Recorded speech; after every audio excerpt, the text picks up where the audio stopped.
संधिवातामध्ये त्वचेला त्रास होऊ शकतो का? तर हो, संधिवातामुळे त्वचेला देखील त्रास होऊ शकते. मग हे जे लक्षणे काय असतात? जास्त करून उन्हात गेल्यावर चेहऱ्यावरती लालसर चट्टा येणे, ज्याला बटरफ्लाय रॅश असं म्हणतात, हे जास्त करून SLE किंवा लुपसच्या पेशंटमध्ये दिसतात. त्याशिवाय डोळ्याभोवती कधी-कधी लालसर चट्टा किंवा गळ्यावरती, पाठीवरती पण लालसर चट्टे येऊ शकतात. त्याशिवाय हातामध्ये लालसर चट्टे येऊ शकतात. ह्या प्रकारचे चट्टे मायोसायटिस किंवा डर्मॅटोमायोसायटिसमध्ये दिसतात. ह्याच्याबरोबर काही लोकांमध्ये वरच्यावर तोंड येऊ शकते, हाताचे बोटं काळे-निळे पडतात. ह्या प्रकारचे त्वचेचे लक्षणे असतात.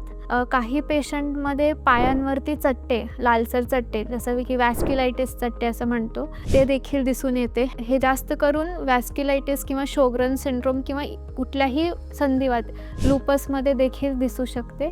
स्क्लेरोडर्मा किंवा मिक्स्ड कनेक्टिव्ह टिश्यू डिसीजच्या आजारामध्ये त्वचा एकदम घट्ट पडते किंवा काळी पडते. तर ह्या प्रकारचे वेगवेगळे त्वचेचे लक्षणे आपल्याला दिसून येतात. तर काही पेशंटमध्ये बोटांमध्ये गँग्रीन होऊ शकते किंवा बोटांमध्ये अल्सर्स होऊ शकतात.